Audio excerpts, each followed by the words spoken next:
The Discovery commander, Maria Torres, stood before the holographic display on the bridge of the reconnaissance vessel Pioneer, her dark eyes scanning the emptiness where the colony transport Starlight Dream should have been.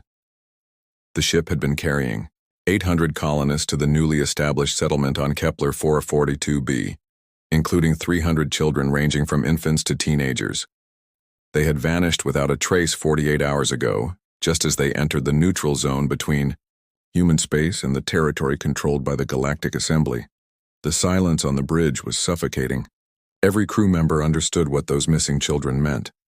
Humanity had only been part of the galactic community for 12 years, still finding their place among species that had traveled the stars for millennia. The loss of an entire colony, ship, especially one carrying so many young lives, would devastate Earth's expanding presence in the galaxy. Lieutenant Jackson broke the tense quiet, his voice barely above a whisper. "Commander, I'm detecting residual energy signatures consistent with Zalathi tractor beam technology. The trail leads toward Assembly Station 9. Torres felt her jaw clench. The Zalathi were one of the dominant species in the Galactic Assembly, known for their strict adherence to what they called proper protocols, and their barely concealed disdain for newer spacefaring races. If they had taken the Starlight Dream, there would be consequences. "Set course for Assembly Station 9, Torres commanded, her voice carrying the weight of barely controlled fury. "And send an encrypted message to Ambassador Chen. Tell her, we need answers. And we need them now." 3 hours later, Ambassador Lisa Chen stormed through the crystalline corridors of Assembly Station 9, her footsteps echoing against the transparent walls that showed the swirling nebula beyond. She had served as humanity's representative to the Galactic Assembly for 4 years, learning to navigate the complex web of alien politics and ancient grievances that governed interstellar relations. But nothing had prepared her for this. Cut. Assembly chamber was a massive spherical room that could alter its gravity to accommodate species from different worlds. As Chen entered, she saw the usual collection of alien representatives already gathered. The Zalathi delegation sat in their environmental suits filled with methane gas, their 4 eyes blinking slowly behind their helmets.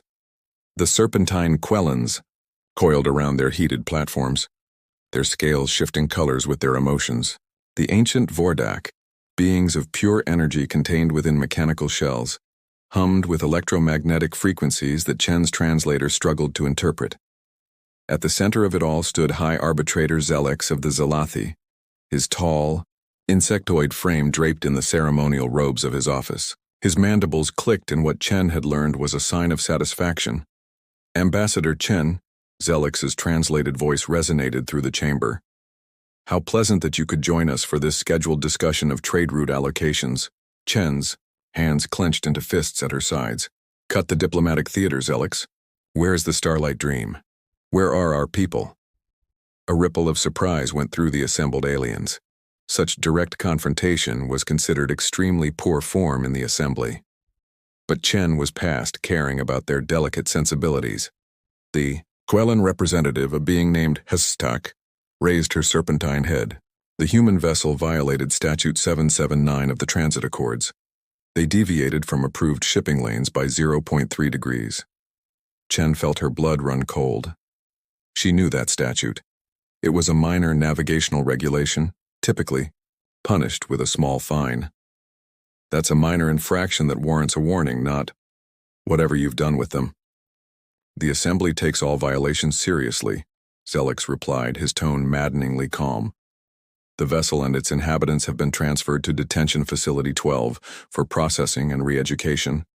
They will be released once they have demonstrated proper understanding of Assembly law." The word re-education sent ice through Chen's veins. She had heard whispers about Assembly detention facilities, but no non-Assembly species had ever confirmed what happened inside them. "How long does this re-education take? For a species as underdeveloped as yours? Perhaps 40 to 50 standard years. The young ones will benefit most from extended instruction in proper civilized behavior." Chen felt the blood drain from her face. 50 years. The children would spend their entire childhood in an alien prison for a navigation error of less than Half a degree. The adults would grow old and die. Families would be destroyed. I demand immediate access to the facility, Chen said, her voice shaking with rage. These are human citizens, including children. You have no right. We have every right, Zelix interrupted, his four eyes narrowing. The Assembly has maintained order in this galaxy for 8,000 years. Young species like yours must learn to respect that order, or face the consequences. Chen's communication implant buzzed with an urgent message from Commander Torres. The Pioneer had detected massive energy readings from a moon in the Zalathi system, consistent with a large detention complex. Torres had also done something that made Chen's heart race with both fear and hope. She had sent a priority message to Earth with their findings. You're making a terrible mistake, Chen said quietly, meeting Zelix's compound eyes. Humanity has one rule above all others. We protect our children. If you think we'll let you keep them for 50 years of your re-education, you know nothing about our species. The Vordak representative's mechanical shell whirred as it spoke for the first time. Threats are unbecoming, Ambassador. Your fleet consists of merely 200 vessels. The Assembly commands thousands. Chen smiled grimly. It's not a threat. It's a promise. And you clearly haven't been paying attention to human history if you think numerical superiority guarantees victory. She turned and walked out of the chamber, ignoring the shocked chittering and hissing behind her. As soon as she was in the corridor, she activated her secure communicator. Commander Torres, what's your status? We've located the facility, Ambassador. It's on the third moon of Zalathi Prime. Heavily shielded, but our scans are picking up human life signs, hundreds of them, including children. But Ambassador, something's wrong. The energy patterns suggest they're not just being held. There's medical equipment, lots of it. Chen's stomach turned. Medical equipment? It looks like a research facility, ma'am. They're not just imprisoning our people. They're studying them. The rage that had been simmering in Chen's chest exploded into an inferno. The Assembly wasn't just holding human children prisoner, they were experimenting on them. She thought of the families on Earth waiting for news. The parents who had sent their children to the stars for a better life, only to have them stolen by beings who viewed humans as lesser creatures to be studied and controlled. Commander, I'm returning to the Pioneer. Send everything we have to Admiral Reyes and the Third Fleet. Include my authorization code Omega 77. Tell them the children need us. As Chen made her way through the station, she noticed the alien inhabitants giving her a wide berth. Word of her confrontation with the Assembly had already spread. Good, she thought. Let them see that humanity would not bow to their tyranny. Back on the Pioneer, Chen and Torres worked through the night analyzing the data from their scans. The detention facility was a massive complex built into the moon's crust, protected by shields that could withstand orbital bombardment. But Torres had found something interesting, a maintenance shaft that led from the surface to the detention blocks, too small for most Assembly species but perfect for humans. It's like they never considered someone might try to break in, Torres mused, the arrogance of assuming no one would dare challenge them. Chen nodded grimly. The Assembly's greatest weakness was their certainty in their own superiority. They had ruled for so long that they couldn't imagine anyone standing up to them. They were about to learn how wrong they were. A proximity alarm suddenly blared through the bridge. Chen looked at the display and felt her heart skip. 47 hyperspace signatures had just appeared at the edge of the system. As the ships emerged from their jump, Chen recognized the distinctive hull designs of Earth's newest warships. At the head of the fleet was the dreadnought Perseverance, Admiral Isabella Reyes's flagship. The Admiral's weathered face appeared on the main screen, her gray eyes burning with controlled fury. Ambassador Chen, Commander Torres, I received your message. The President and the Security Council are in agreement. We're getting our people back, all of them. Chen felt tears prick at her eyes. In less than 20 hours, Earth had mobilized nearly a quarter of its fleet. The message was clear: threaten human children and face the consequences. Admiral, the Assembly has thousands of ships. I'm aware, Ambassador, Reyes cut her off, but they've scattered across 10,000 systems. We're concentrated here. now with a single purpose, and we have something they don't. What's that, Admiral? Reyes smiled, and it was not a pleasant expression. Parents in our crew who would burn the galaxy to get those children back. The Assembly is about to learn what happens when you corner a species that evolved as persistence predators. We don't stop. We don't give up.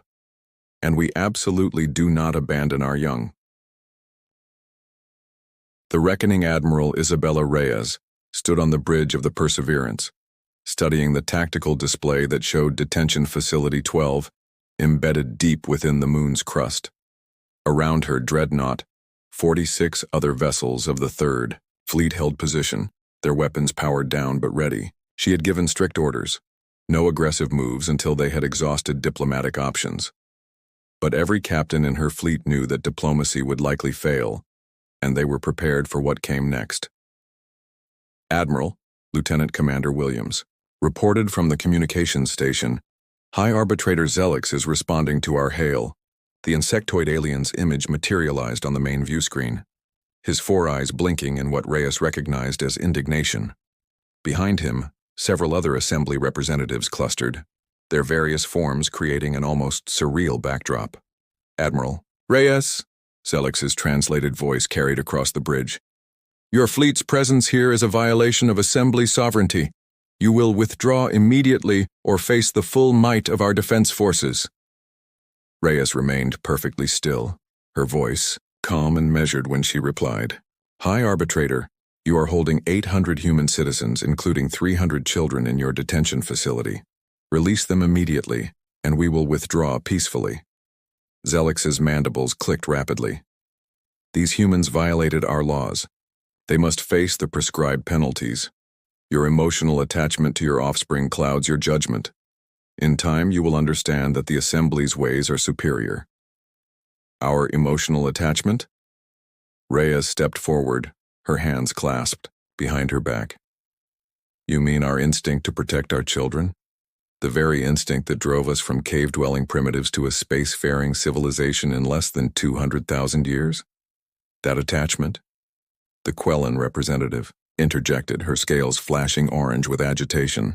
Your rapid development is precisely why you need guidance. You are reckless, dangerous to the established order. Reyes smiled coldly. We're about to become a lot more dangerous if you don't release our people in the next hour. While the Admiral, engaged in this tense negotiation, a stealth shuttle designated Ghost One slipped away from the destroyer Nightfall, its advanced cloaking systems rendering it invisible to Assembly sensors. Inside, Major David Kim and his team of 12 Special Forces operators checked their equipment one final time. They had all volunteered for this mission the moment they heard children were being held. Sergeant Sarah Walsh, a mother of 2 back on Earth, adjusted her helmet's display. Thermal imaging shows approximately 300 small heat signatures in the Eastern Bloc. That must be where they're keeping the kids. Kim nodded, his jaw tight. Remember, we go in quiet. Extract as many as we can before they know we're there. The Admiral's buying us time with her negotiations. The shuttle landed in a crater near the maintenance shaft Torres had identified. The team moved swiftly across the lunar surface, their powered suits allowing them to bound across the low-gravity environment. The shaft entrance was exactly where the scans had indicated, protected only by a basic atmospheric shield designed to keep the vacuum out, not to keep intruders from entering. As they descended into the facility, the team's biological sensors began picking up traces of human pheromones, fear, stress, and anger. The children had been here for days, terrified and alone. Kim felt his own anger build but pushed it down. He needed to be focused, professional. There would be time for anger later. They emerged in a maintenance corridor, dimly lit and clearly not meant for regular traffic. According to their intel, the detention blocks were 3 levels down. They moved swiftly, their training taking over as they navigated the alien architecture. Then they heard it, crying, a child's voice, muffled but unmistakable. Walsh's hand moved to her weapon, but Kim held up a closed fist, signaling them to hold. They needed to assess the situation first. Peering around a corner, they saw something that made Kim's blood boil. A transparent cell held about 20 human children, ranging from perhaps 5 to 15 years old. They were huddled together, some crying, others trying to comfort the younger ones. But what truly enraged him was the group of Zalathi scientists, observing them, taking notes on their tablets, occasionally releasing different gases into the cell to observe the children's reactions. "They're experimenting on them," Walsh whispered, her voice shaking with fury. "Those bastards are treating our kids like lab rats." Kim made a decision. Stealth was no longer the priority. Wagner, Davis, set breaching charges on that cell. Walsh, Martinez, you're with me. We're taking down those scientists. Non-lethal if possible, but if they resist. He didn't need to finish. Every operator understood. The attack was swift and decisive. Kim's team burst from cover, their stun weapons dropping the Zalathi scientists before they could raise an alarm. The breaching charges shattered the cell's transparent wall, and Wagner and Davis rushed in, immediately moving to comfort the terrified children. "It's okay," Davis said softly, kneeling down to eye level with a young boy who couldn't have been more than 7. "We're humans, like you. We're here to take you home."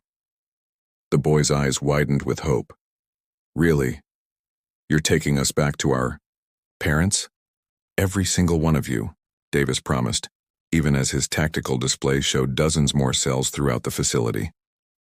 Back in the command center of Detention Facility 12, alarms began blaring. The facility's commander, a Zalathi named Vex, rushed to the security station. "What's happening?" "Intruders in the Eastern Detention Block," a technician reported. "They've breached Cell E7 and are extracting the specimens, the prisoners." Vex's 4 eyes narrowed. "Activate security protocols. Seal all blast doors and release suppression gas into the affected areas." But Kim's team had anticipated this. They had brought breathers for the children, and their suits were sealed against chemical agents. As blast doors slammed shut around them, Wagner produced a military-grade plasma cutter and began carving through the metal. "Major," Walsh called out, her scanner active. "I'm reading approximately 280 children in this block alone. The adults are being held in the western section." Kim activated his comm unit, connecting directly to Admiral Reyes. "Admiral, we've confirmed the intelligence. They're experimenting on our children, treating them like test subjects, requesting immediate backup and evacuation support. On the Perseverance Bridge." Reyes's expression hardened into something that would have terrified anyone who knew her well. She turned to her tactical officer. "All ships, weapons free. Target the facility's shield generators and defensive platforms. Fire when ready." The space above the moon erupted in violence. 47 human ships opened fire simultaneously, their railguns and plasma weapons overwhelming the facility's shields in seconds. The assembly had built the facility to withstand raids from pirates or small rebel groups, not a coordinated assault by an entire military fleet. High Arbitrator Zelix's image appeared on screen again, his composure finally cracking. "This is madness. You're attacking a sovereign assembly installation. The consequences," Reyes interrupted, her voice like ice, "are what you brought upon yourself the moment you laid hands on our children. You want to see what humans are capable of when you threaten our young? You're about to get a masterclass." The Perseverance's main gun, a massive rail gun that ran nearly the entire length of the ship, swiveled to target the moon's surface near the facility. The weapon fired, sending a tungsten rod at a significant fraction of light speed into the lunar surface. The impact created a new crater and sent shockwaves through the facility's structure. "That was a warning shot," Reyes announced to both her fleet and the assembly forces gathering at the system's edge. "The next one goes through your facility's main reactor. Release our people, or I'll crack this moon open to get them myself." Inside the facility, Kim's team had freed nearly 100 children and were moving toward the adult detention area when they encountered their first real resistance. A squad of Zalathi security forces had taken position at a critical junction, their energy weapons creating a deadly crossfire. Kim was about to order his team to find another route when something unexpected happened. The children they had rescued, instead of cowering in fear, began to help. A teenage girl named Rebecca, who had been caring for the younger children, pointed to a ventilation grate. "That leads to the level above," she said. "We've been mapping the vents for days, planning our own escape. Some of us can fit through there and come at them from behind." Kim looked at the determination in her young eyes and made a decision that would have horrified any by-the-book officer. "Do it, but be careful." Rebecca and 3 other teenagers disappeared into the vents. Minutes later, the lights in the junction began flickering on and off, disorienting the Zelathi guards. The teenagers had found the local power controls. In the confusion, Kim's team advanced, neutralizing the guards with precision shots. Meanwhile, the space battle had intensified. Assembly reinforcements had arrived, 3 dozen warships that immediately demanded the human fleet's surrender. Admiral Reyes's response was to launch her fighter squadrons, hundreds of small, agile craft that swarmed the larger assembly vessels like angry hornets. Human fighters had always been underestimated by the assembly. They were considered primitive, relying on human reflexes rather than automated systems. But that was precisely their advantage. Human pilots could be unpredictable, creative, and absolutely ruthless when protecting their own. Squadron leader Marcus "Ghost" Thompson led his fighters in a devastating attack run on the assembly flagship, his voice calm over the comm. "All, Phantom Squadron, remember what we're fighting for. There are kids down there counting on us. Let's show these aliens why humans own the void." The fighters dove and weaved through defensive fire, their missiles and energy weapons targeting weak points with surgical precision. The assembly ships, designed for formal, predictable combat between capital ships, struggled to adapt to the chaotic swarm tactics. Back in the facility, Kim's team had reached the adult detention area and found something that made even the hardened soldiers pause. The adults hadn't been simply imprisoned. They had been subjected to extensive medical testing. Many showed signs of surgical procedures, biopsies, and psychological experiments designed to understand human resilience and adaptability. Dr. James Chen, the Starlight Dream's chief medical officer, was helping his fellow prisoners despite his own injuries. When he saw the Earth forces, tears streamed down his face. "They wanted to understand why humans thrive under adversity," he explained weakly. "They couldn't comprehend how we survived our own planet's ice ages, plagues, and wars to reach the stars. So they decided to test us, to break us down and see what makes us tick." Kim felt his rage reach a boiling point, but Dr. Chen grabbed his arm. "The children. Did you get the children?" "We're getting them all, Doc. Every last one." As evacuation, shuttles began arriving to extract the prisoners. The situation in space reached a tipping point. More assembly ships were jumping in every minute, but so were human vessels. The news of children being experimented on had spread throughout human space, and every available ship was racing to join the fight. The High Arbitrator made one last attempt at negotiation, his image appearing on every human ship simultaneously. "This escalation serves no purpose. Accept your place in the galactic order and this can end peacefully." Admiral Reyes stood tall on her bridge, knowing that her next words would echo through history. "High Arbitrator, you've made a fundamental error. You thought our emotional attachment to our children was a weakness to be exploited, but it's not a weakness, it's the source of our greatest strength. When you took those children, you didn't just violate some regulation or treaty. You attacked the very heart of what makes us human." She paused, letting her words sink in. "Here's what's going to happen. You're going to release every human prisoner, pay reparations to their families, and formally apologize to Earth. Furthermore, any species that wishes to leave assembly control will be granted safe passage to human space, where they'll be protected. You dare dictate terms to us?" Zelix's voice rose to a shriek. "We have governed this galaxy for 8,000 years. Yes, you mentioned that," Reyes interrupted. "But your time of unchallenged authority is over. Humanity stands for something different. We stand for protecting the innocent, for fighting bullies no matter how powerful they are, and for never ever abandoning our children." The evacuation was complete within the hour. All 800 colonists were recovered, traumatized but alive. As the human fleet prepared to withdraw, carrying their rescued people home, Admiral Reyes gave one final order. "All ships, target Detention Facility 12. Full bombardment." The facility ceased to exist within minutes, reduced to molten slag and scattered atoms.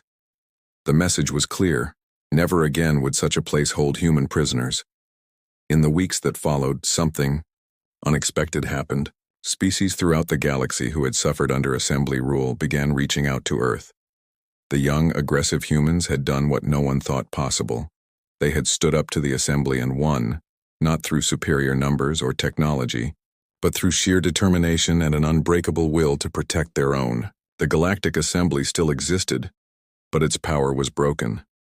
A new alliance began forming around humanity, one based not on fear and control, but on mutual respect and protection. Species that had been subjugated for millennia found hope in humanity's example. Ambassador Chen stood before the newly formed Terran Alliance Council, addressing representatives from 17 different species who had chosen to align with Earth. Behind her, a hologram showed children from various species, playing together on one of Earth's orbital stations, human, Kantari, Velum, and others, all learning and growing together in safety. They thought our love for our children was a weakness, Chen said, her voice carrying across the chamber. They couldn't have been more wrong. That love, that fierce protective instinct, is what drove us from caves to the stars. It's what made us stand against impossible odds, and it's what will guide us as we build a better future for all our children, regardless of species. High Arbitrator Zelix, watching from his diminished assembly station, finally understood his error. Humans didn't just protect their own young, they had extended that protection to anyone who needed it.